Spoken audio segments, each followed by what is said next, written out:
Paracetamol Sabó. Sabemos de salud.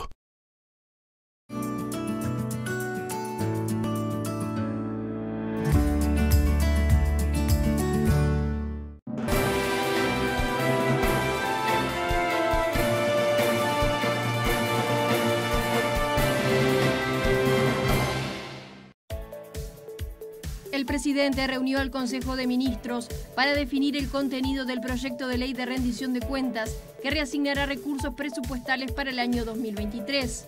El gobierno estimó un crecimiento del 4,8% en la economía del país para 2022, informó la ministra Azucena Arbeleche. La justicia condenó a 29 años y 6 meses de prisión a Jonathan Bragundi, detenido por el asesinato de 3 marinos en el Cerro. Además, se le estableció entre 1 y 9 años de medidas eliminativas que se pueden sumar a la condena. Cuando se cumplen 49 años del golpe de Estado del 27 de junio de 1973, la Junta Departamental de Colonia homenajeó al fallecido contraalmirante Oscar Lebel. Una calle de Nueva Albesia pasó a llevar el nombre del capitán de navío que se atrincheró para resistir a la dictadura. El informe de coronavirus del Ministerio de Salud Pública comunicó que entre el 19 y el 25 de junio se registraron 5.681 casos nuevos, cuando la semana anterior se habían registrado 8.071. En la semana hubo 19 muertes por COVID, 3 menos que el reporte anterior. 12 personas murieron en Jordania y más de 200 resultaron heridas luego de que un contenedor lleno de gas tóxico cayera en el puerto de Acabá. Las imágenes muestran el momento exacto en el que la cuerda de hierro se rompe y el contenedor cae encima de una embarcación. Señoras y señores, ¿cómo están ustedes? Muy buenas noches. El gusto de saludarlos. Bienvenidos a la edición central de Red Informativa. Vamos rápidamente al desarrollo de los principales temas. Hubo reunión en la jornada de hoy del gobierno en su cúpula principal encabezada por el presidente de la República. Luego hubo anuncios. El Poder Ejecutivo estimó un crecimiento del 4,8% de la economía de nuestro país para este año 2022, la cual iría de la mano con la creación de unos 40.000 puestos de trabajo. Les decía que hubo reunión a nivel de lo que es el Consejo de Ministros para ultimar los detalles de la rendición de cuentas que va a estar ingresando el próximo día jueves al Parlamento Nacional a través de la Cámara de Representantes. La ministra Azucena Arbeleche hizo un repaso tras lo que fue esta reunión en conferencia de prensa del contexto mundial y el impacto del mismo en nuestro país, tras lo cual informó del crecimiento registrado en el primer trimestre de este 2022. ¿Qué ha pasado en Uruguay? En Uruguay tenemos datos de la actividad que corresponden al primer trimestre de este año, que son datos muy positivos, porque en el primer trimestre de este año la economía uruguaya creció en relación al mismo trimestre del año anterior más de un 8%. Si a este dato le agregamos indicadores que estamos viendo ya transcurriendo el segundo trimestre del año, que tiene que ver con las exportaciones, con la industria, con las faenas, con el rendimiento de las cosechas, etcétera. El equipo económico se siente hoy con la tranquilidad de proyectar una nueva estimación de crecimiento económico que es de 4,8%. La estimación que el Gobierno hoy tiene y que vamos a presentar el jueves de crecimiento económico para el 2022 es de 4,8%, que es un punto porcentual por encima de lo que estimábamos en el mes de febrero, que fue la última estimación pública que revisamos y que se dio. Como decimos, no nos gusta adelantarnos y hacer muy frecuentes las estimaciones. En ese momento, en febrero, dijimos que en oportunidad de la rendición de cuentas íbamos a revisar estos números. Y esto es lo que hoy estamos presentando. Esta mayor actividad económica se va a dar de la mano. Lo que proyectamos es nuevamente creación de puestos de trabajo que van a estar en el entorno de los 40.000 para este año. Y ahora sí, antes de entrar en lo que es la rendición de cuentas, comentarles que a lo largo de este año parte de este crecimiento que estamos estimando lo hemos trasladado en medidas concretas que hemos anunciado, en gastos concretos que hemos implementado y muchos de los cuales ha sido anunciado en esta misma mesa.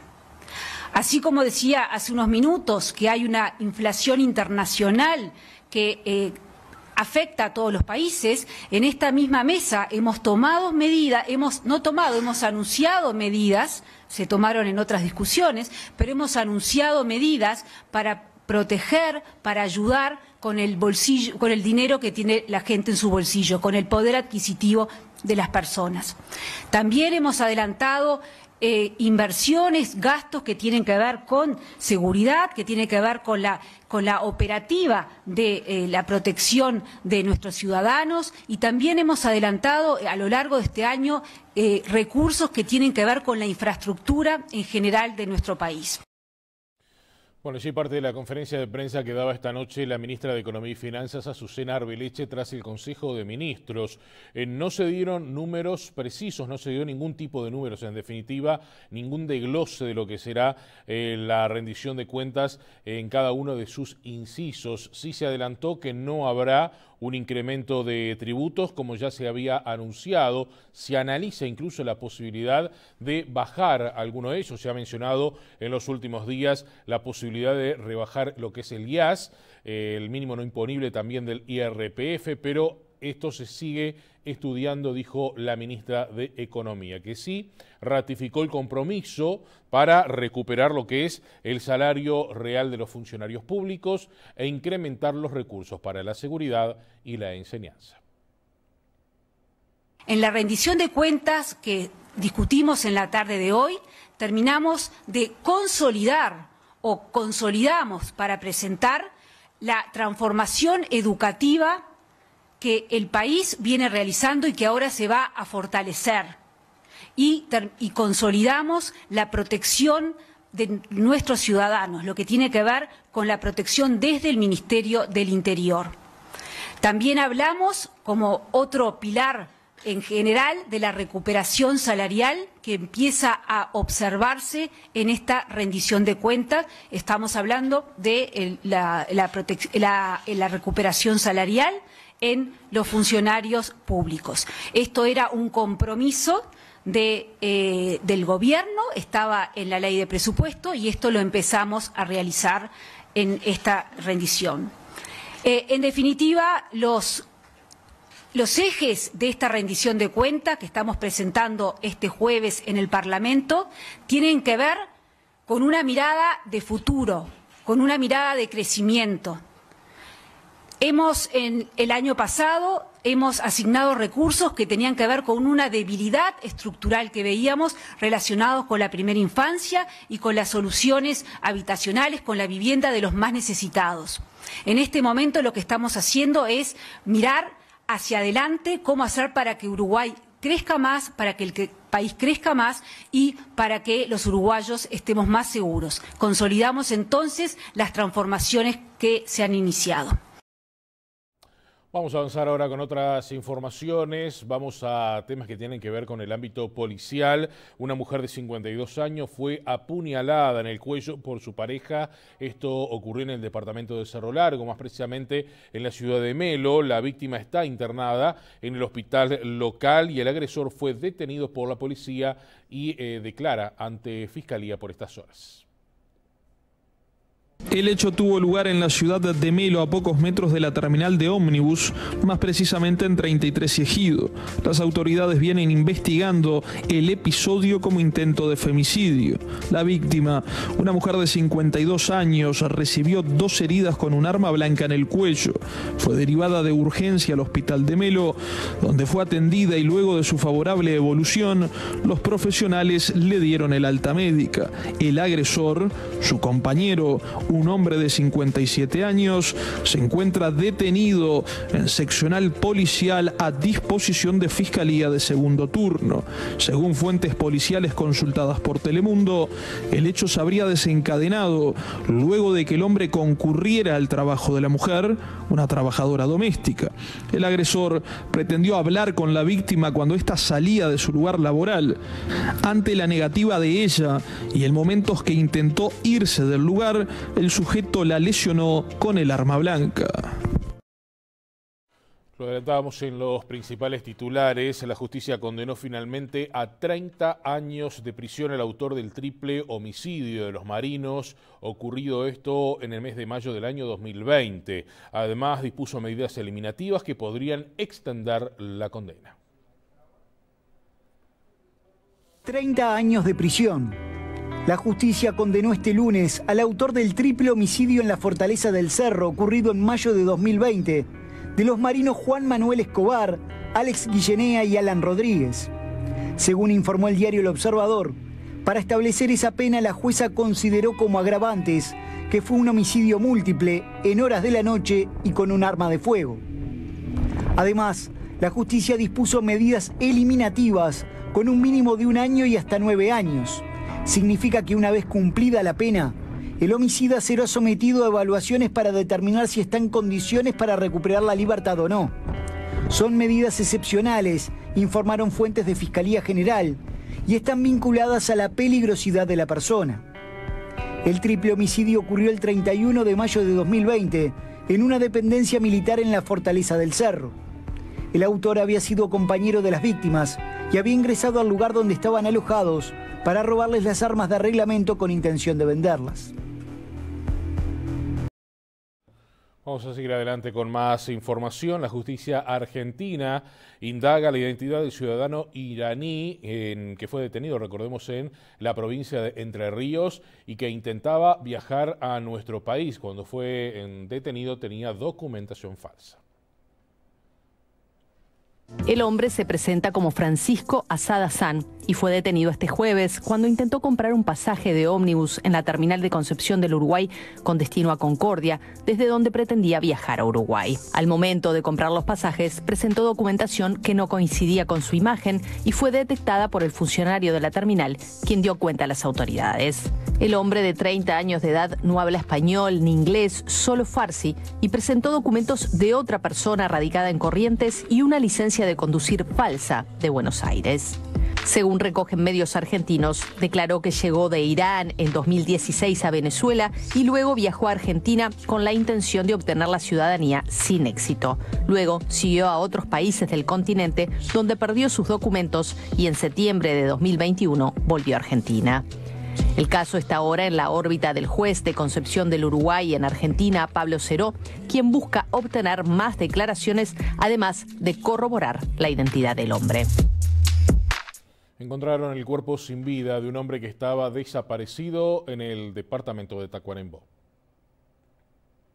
El hallazgo se dio en la tarde de este lunes, cuando fueron accionados los bomberos del destacamento de Tacuarembó para retirar de las aguas del arroyo Tacuarembó Chico, precisamente en el lugar conocido como Paso del Bote, el cuerpo de un hombre de 58 años, quien había sido denunciado como ausente desde el pasado 17 de junio, identificado como Gerardo Lorenzo Labarte Bornia. La policía científica trabajó en el lugar y buscan aclarar las causas del deceso. Bueno, y la Armada Nacional está buscando en aguas del Río de la Plata el cuerpo de un marino que desapareció el pasado 19 de junio, un marino de 39 años. Según registros de una cámara de seguridad, habría caído desde el muelle cuando intentaba subir a una embarcación. Personal del Cuerpo de Buzos trabaja en el puerto de Montevideo para intentar dar con el cuerpo de Pablo Velázquez, un hombre de 38 años que trabajaba en las embarcaciones que realizan remolques y que desapareció el pasado 19 de junio. El viernes pasado se inició esta búsqueda tras la denuncia por parte del Gremio de Trabajadores del Mar y la aparición de las imágenes de la cámara de seguridad de la empresa para la que trabajaba, Reila S.A., donde se ve al hombre caer al agua la madrugada del 19 de junio. Desde el sindicato responsabilizan a la empresa por no fijarse en las cámaras de seguridad antes y no tener controles de ingreso y salida del personal de las embarcaciones. La verdad es que es muy triste esta tragedia, lo que sucedió. El compañero Pablo Velázquez, cuando iba a abordar a esta misma embarcación que ustedes ven acá en cámara, sufre el accidente, se cae. Acá los compañeros decían que no sabían qué había pasado, nadie lo había visto, pero a la empresa el rumor era de que, de que se podría haber caído al agua. La empresa decía que no, de que él se había ido para su casa y recién al 6º día del accidente la empresa miró las cámaras de seguridad. Desde la Armada explicaron a Telemundo que la tarea que se lleva adelante es compleja debido a la cantidad de días transcurridos, la profundidad del agua en el punto donde cayó el hombre, que alcanza los 15 metros, y también que se trata de aguas turbias donde no hay visibilidad y para encontrarlo se procede a una búsqueda al tacto principalmente. Señores, una persona falleció en Pinar Norte tras haberse incendiado su vivienda. El siniestro ocurrió en una vivienda de aproximadamente 6 metros por 6 y construida de bloques y chapas, ubicada en Eduardo Pérez, esquina Carlos Gardel, Pinar Norte. Los bomberos, al trabajar para extinguir el fuego, encontraron dentro de la vivienda el cuerpo sin vida de la víctima, que sería el morador. Para lograr la extinción del fuego participaron bomberos de Solimar y apoyos hídricos del cuartel Centenario.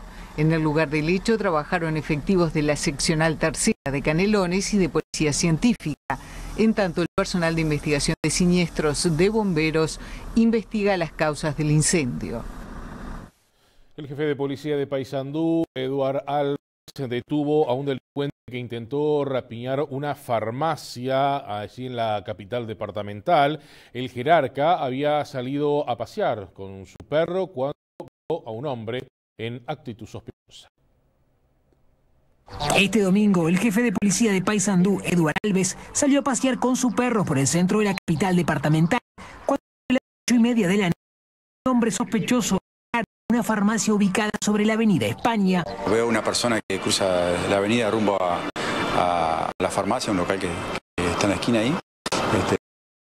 Sospechosa, guardo unos segundos ahí antes, lo dejo pasar incluso hasta esta persona. Él entra al local, me quedo mirando y cuando veo, saca un arma y saca al muchacho que está atendiendo. En el había este muchacho y 2 chicas. Inmediatamente entro al local cuando él intenta lastimar nuevamente al muchacho, me balanzo sobre lo logro reducir, le quito el arma blanca, lo dejo inmovilizado en el piso. En ese momento le digo a una de las chicas que llame al 911, me pongo en contacto con el centro comando nuestro, activamos el protocolo y enseguida vino el móvil, 2 móviles, uno del GRT y uno de la comisaría, que fueron los que se hicieron cargo del detenido. El delincuente detenido tiene 31 años y antecedentes por violencia privada. Por otra parte, el trabajador de 29 años fue internado en un centro de salud y su situación se agravó en las últimas horas. El propietario del comercio dijo que el hecho dejó alterado a los trabajadores y que de no ser por el jefe de policía hubiera sido un desastre. Si no hubiera estado el jefe de policía hubiera sido un desastre. Inclusive con la celeridad que actuó el jefe de policía, estando adentro de la farmacia y estando a 1 metro de esta persona, lo pudo reducir a sí mismo, igual logró llegar a herir al funcionario. Imagínate que es difícil la solución, ¿no? Porque tendrías que trabajar a puerta cerrada. Es difícil. Incautaron un contrabando millonario en la ciudad de Chuy, en el departamento de Rocha, valuado en aproximadamente 1,5 millones de pesos. Funcionarios de la aduana de Chuy procedieron a la inspección de un camión de transporte internacional, el que iba con destino a Montevideo. Los aduaneros de Chuy constataron que además de la mercadería de importación, en el camión trasladaban mercaderías de contrabando como café, máquinas de afeitar, leche condensada, bombones, tabletas de chocolate, manteca, pasta dental, shampoo, jabones, galletitas, alfombras, sartenes de aluminio y ollas. La justicia en Chuy dispuso que el conductor del camión brasileño fuera trasladado a la seccional quinta para continuar con la investigación. La jueza de primera instancia de segundo turno de Chuy, la doctora Rosana Ortega, dispuso la incautación de la mercadería y el camión, ordenando la donación de la mercadería precederas. El monto total de la incautación es por 1.547.725 pesos. El camionero continúa detenido y declara ante la justicia de Chuy. La Fiscalía investiga serios incidentes registrados en un partido de fútbol de la categoría sub-17. El hecho se registró en el partido entre Cerro y Oriental de La Paz, encuentro que se disputó en la cancha del Club Queguay en Toledo. El incidente ocurrió en una cancha en Toledo. El partido entre Cerro y Oriental de La Paz terminó con una pelea a golpes y varios objetos dañados. La discusión comenzó en el partido de los futbolistas de la categoría sub-17, a la que se sumaron jugadores de Cerro de 19 años. Luego de los incidentes, las autoridades del club Queguay y de Cerro presentaron una denuncia oficial. Una de las partes después concurre a la seccional y deja aceptada la denuncia del incidente. ¿Quién concretamente denuncia? El representante de Cerro. ¿Qué denuncian? Denuncian que hubo agresiones. Al momento lo que es eso y se está trabajando. ¿Del otro club de Oriental no hubo denuncias? El otro club hicieron consultas de cómo proceder. En el momento no se aconsejó que fueran la nacional porque estaba gente de Cerro para evitar un mal mayor. Ellos pueden hacer la denuncia en cualquier seccional, que la misma es derivada del sistema de seguridad pública a la unidad de origen, o sea, seccional 20. ¿Cómo sigue? Bueno, ahora está en manos de la Fiscalía y estamos a que la Fiscalía que se prosiga con la investigación del caso. En otras informaciones, el Ministerio de Salud Pública dio en esta jornada el último de COVID-19 en nuestro país. En comparación a la semana anterior, se redujo la cantidad de casos nuevos y también el número de fallecidos. Desde hasta este lunes hubo 5.581 confirmados de COVID-19 y actualmente 5.339 personas que están causando la enfermedad. Desde marzo de 2020 fecha, 307.629 contagios acumulados, según datos del Ministerio de Salud Pública. Durante esta última semana se realizaron 3.517 test, de los cuales el 15% dieron resultado positivo. Se registraron fallecimientos con la enfermedad. Actualmente, el 70,1% de las camas de CTI están ocupadas, 4,7% por en COVID-19.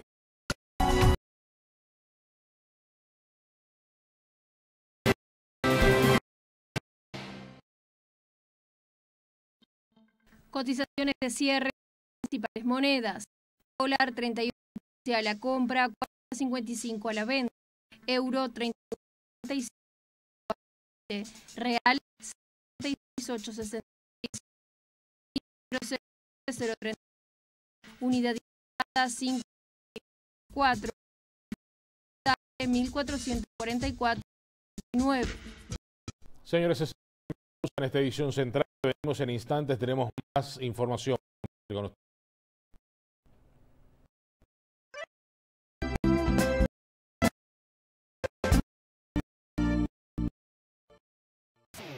A donde quiera, una nave económica, hasta 50 kilómetros, es automática, con sentido eléctrico, es divertida, 4 tiempos, movimiento digital, muy libre,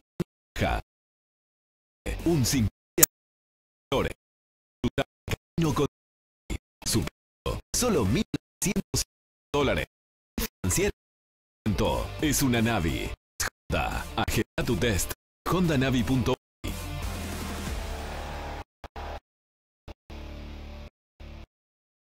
Si querés saber qué es el número 1234. Diario. Envía el número al 1234. Si juegas 5 de oro, tiene toda la información de pozos y resultados. Celular. Envía número 4. De personas que volvieron a vivir gracias al éxito. Yo El éxito de los grupos de adelgazamiento ahora también lo podés lograr por internet. No te suerte. Ahora no hay online.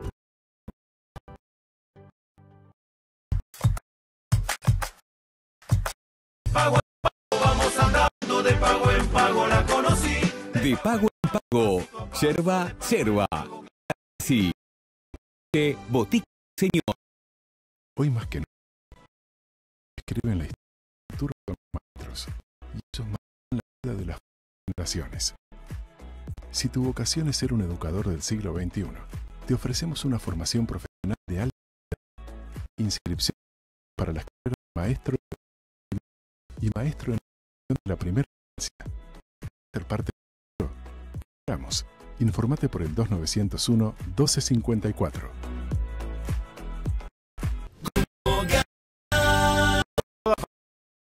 Difíciles, mantenimos nuestra ruta, crecimos. Esta nueva sede con el fin de estar más cerca de nuestros clientes, renovando nuestros planes y promociones. Ahora, Uruguay, más. Unidos, Uruguay podemos. Conéctese usted también a Grupo Gama. Con Grupo Gama te sentirás seguro, te sentirás en familia.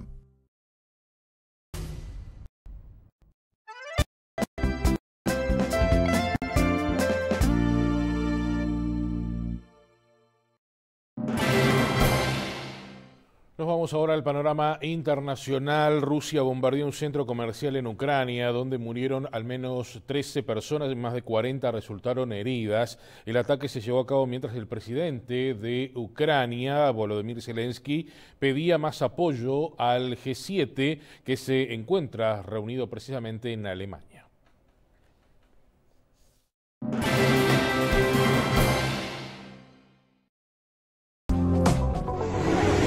Misiles rusos fueron lanzados este lunes sobre un centro comercial en Ucrania, provocando al menos 13 muertos y 40 heridos en el centro del país, en momentos en que el presidente ucraniano Volodymyr Zelensky pedía a los dirigentes del G7 reunidos en Alemania un apoyo pleno, total, para poner fin a la guerra. Según la Fuerza Aérea Ucraniana, el centro comercial de Kremenchuk, muy frecuentado, fue atacado con misiles disparados por bombarderos de largo alcance Tu-22 desde la región rusa de Kursk. Zelensky dijo que hasta 1000 personas estaban en el shopping cuando fue alcanzado por los misiles y señaló que se trató de un acto terrorista. El ataque fue calificado este lunes como totalmente execrable por parte del portavoz de la ONU, Stefan Dujarric. Por otro lado, nuevos bombardeos rusos contra Yarkov, en el noreste de Ucrania, dejaron este lunes 4 muertos y 19 heridos, entre ellos 4 niños, según informó el gobierno local. Además, al menos 8 civiles ucranianos murieron y 21 resultaron heridos en otro bombardeo ruso en la ciudad de Lysychansk, ubicada junto a Severodonetsk, recientemente conquistada por las fuerzas de Moscú.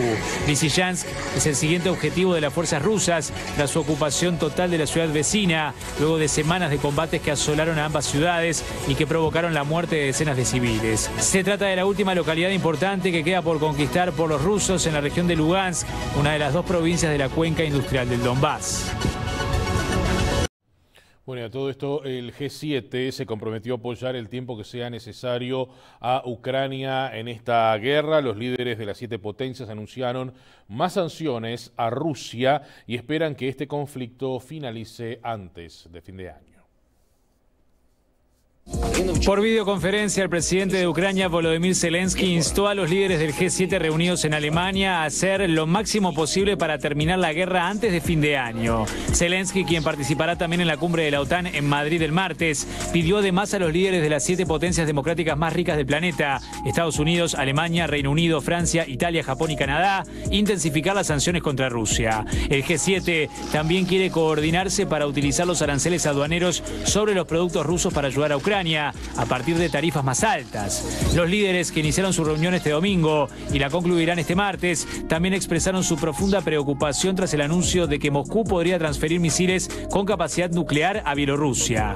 Estas conversaciones del G7 se produjeron el mismo día en que Rusia atacó un concurrido centro comercial en el centro de Ucrania y un día después de sufrir el primer ataque contra su capital Kiev en 3 semanas, con misiles que golpearon un edificio residencial y dejaron al menos una persona muerta. El gobierno ucraniano considera que las sanciones no son suficientes y pide castigar aún más a Rusia. Por su parte, el presidente estadounidense Joe Biden hizo un llamado a la unidad del G7 y de la OTAN ante la ofensiva de Moscú.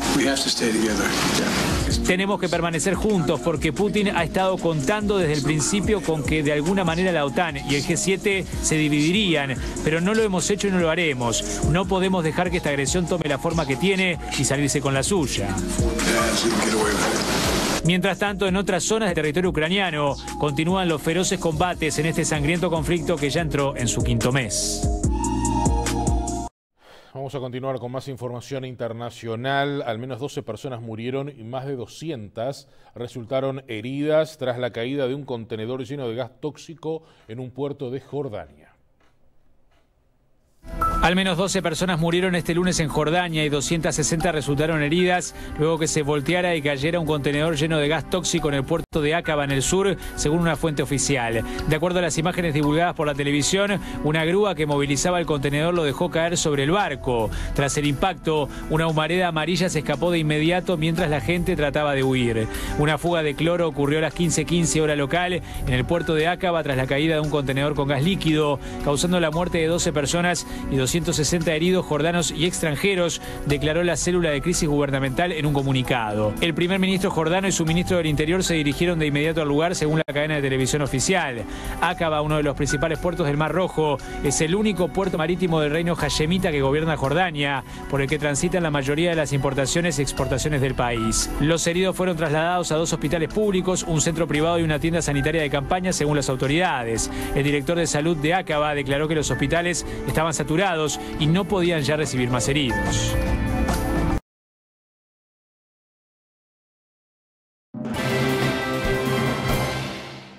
Vamos a retomar ahora la información de nuestro país. Recordemos que hoy se están cumpliendo 49 años del golpe de Estado del 27 de junio del año 1973 y es en este contexto que la Junta Departamental de Colonia resolvió homenajear al fallecido contraalmirante Oscar Lebel. Una calle de Nueva Albesia pasó a llamarse precisamente con su nombre.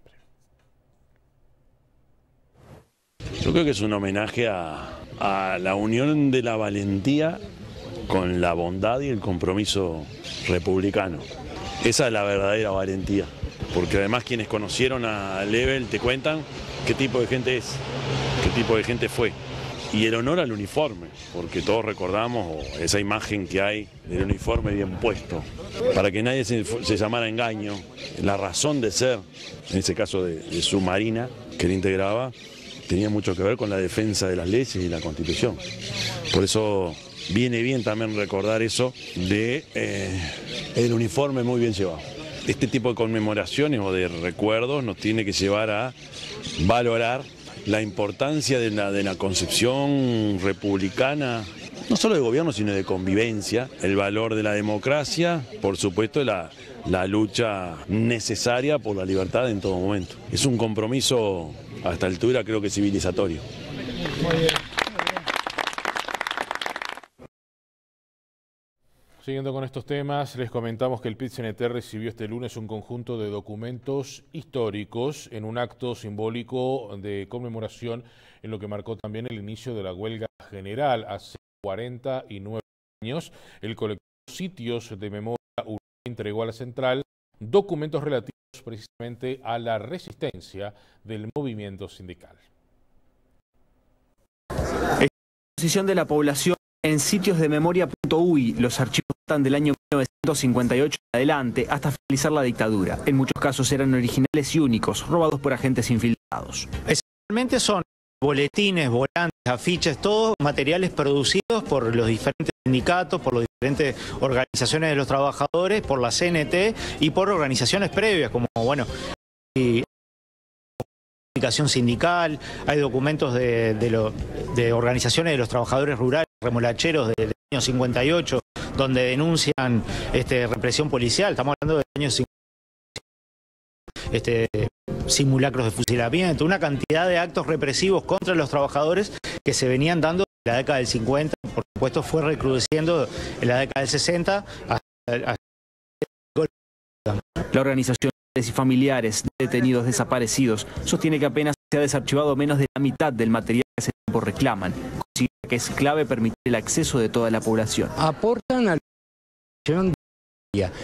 Nosotros siempre hablamos de la memoria es eso, es saber qué pasó para no volver a cometer los mismos errores. El presidente del PIT-CNT destacó la importancia de contar con documentos. Muestran que la clase trabajadora no solamente luchó por la democracia con la huelga general, sino que le siguió un arduo proceso de acción clandestina, defendiendo los derechos de los trabajadores, pero luchando contra la dictadura. Bueno, y a todo esto, el expresidente Julio María Sanguinetti, quien fuera el primer mandatario constitucional tras la dictadura cívico-militar, se refirió en las últimas horas al significado histórico de ese hecho y también cómo se vivió ese periodo de más de 10 años. Hoy, 49 años después del golpe, seguimos discutiendo las alternativas. Ha sobrevivido mucho la memoria y ha sobrevivido. Ahí ya tenía una democracia muy consolidada y aquello fue una cosa disruptiva, culminando así trágicamente un largo periodo de violencia, porque el país desde el 63 al 70 tuvo una guerrilla. Es decir, hubo años de democracia y llegó la violencia política de nuevo. Y si nada justifica a los mandos militares que dieron el Estado, ya habían derrotado la guerrilla, ya la guerrilla era un riesgo. Quiere decir que no es cierto cuando los golpistas decían tenemos que salvar al país de la guerrilla. No, estaba derrotada la guerrilla. Pero tampoco eso es culpa a quienes un día en un país democrático lanzaron el camino de la violencia creyendo que no eran las elecciones y la democracia el camino, sino una revolución armada que al fondo el camino a la fuerza militar. Siguiendo con estas informaciones, los representantes de la Organización de Familiares de Detenidos Desaparecidos anunciaron la existencia de nuevos archivos de la dictadura y Randonea señaló que estos aportan a lo que es la construcción de la memoria. Nosotros siempre hablamos de memoria, es eso, ver qué pasó para no volver a cometer los mismos errores. Los familiares han reclamado los archivos, la apertura de todos los archivos de los actos represivos. Hemos tenido una parte que me animo a no llegue, porque ver qué pasó con nuestros familiares, pero queremos saber y que todos sepamos dónde están nuestros familiares y qué fue lo que pasó para ir nuevas situaciones de terrorismo. Debemos saber qué pasó para evitarlas. La última edición central en Instagram.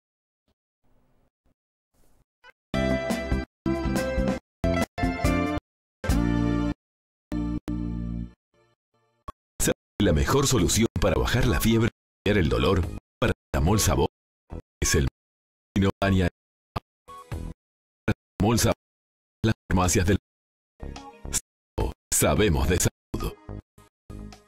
Atención, los resultados de la prueba directa celular. Envía juego al 1234.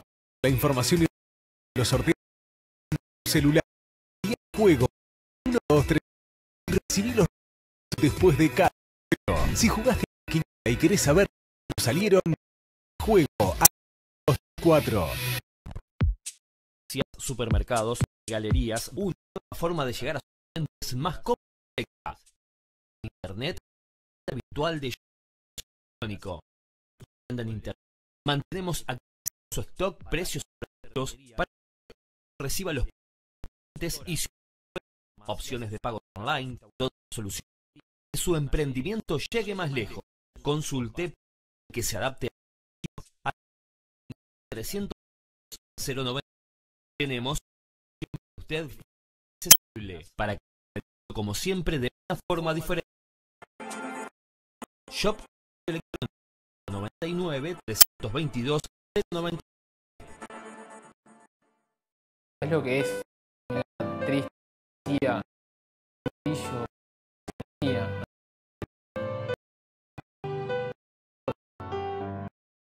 Este era yo. Mirá cómo cambió. Mirá cómo tal. Vos ya te da energía, te alegra, te enseña. Ya dije, voy a cambiar kilómetros por kilo. Ahora voy a un maratón. Kilómetros. El éxito del pensamiento lo podés lograr. No tenés ni de tu casa. No hay excusa. Un mensaje más comunícate. Afirmado en la ciudad de la costa y la costa. Programa de experiencia y el UD. Management integral para técnica, posgrado, gerencia humanas, 2020, bonificaciones en la costa y la Universidad de la Costa, tu carrera, futuro, costa@u.e.uy.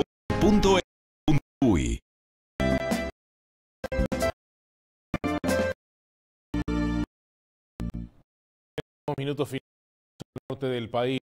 Darles que la Casa de la Cultura está realizando talleres de túnicas. Las mismas serán donadas a niños en vulnerabilidad. Mismo mediante como decíamos anteriormente, el sembrador de tela, los botones que conlleva la Intendencia de Cultura, la confección en esa situación será de máquinas de entregamos una obra para las y estamos en la que es la esa Silvia Muñoz. Con ellas estamos trabajando para poder la entrega a las instituciones de a qué niños van a entregar.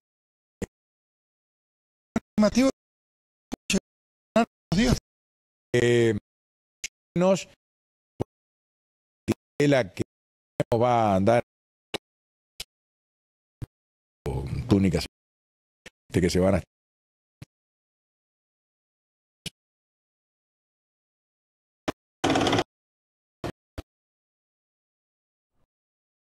el escudo rojo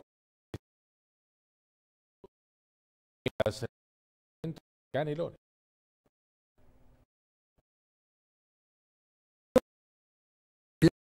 Para las primeras.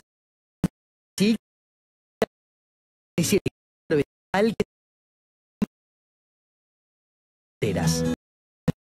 Su presencia es fundamental. Picudo rápido.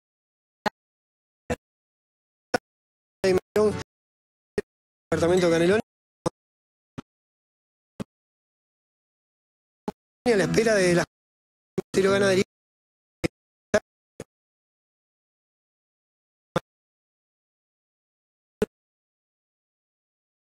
Sector hembra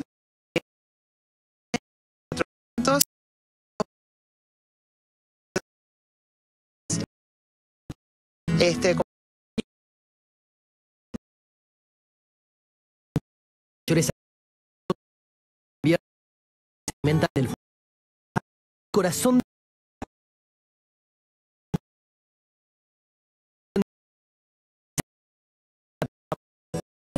una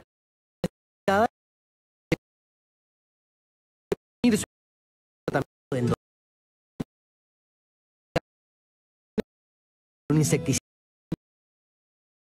por la planta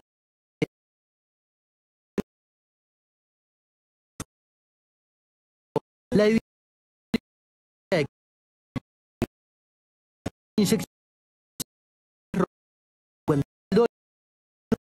que tienen que ver con y podrían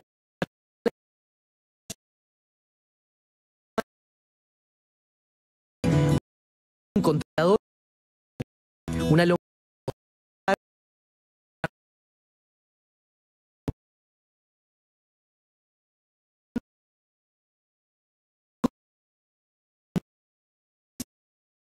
tratamiento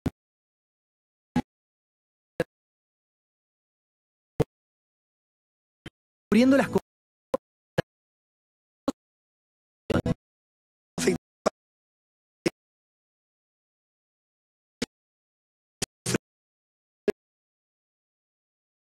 que puedan crecer.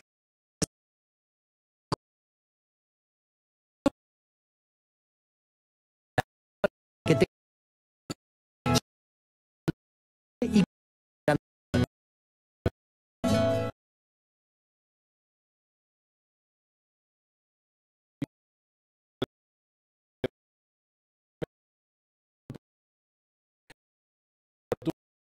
recursos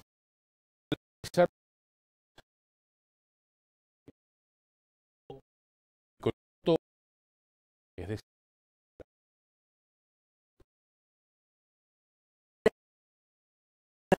humana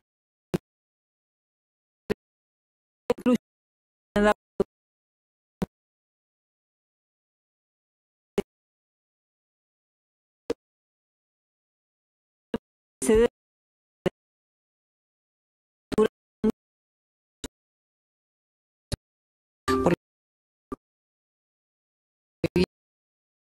más capacidad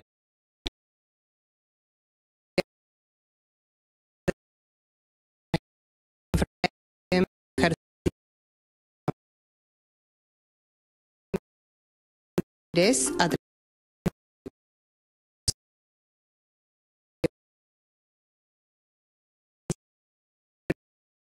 producción y se cubre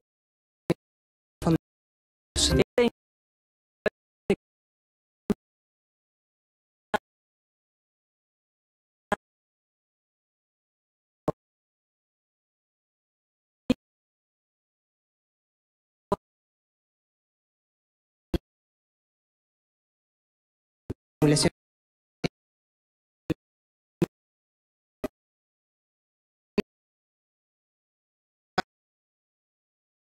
instituciones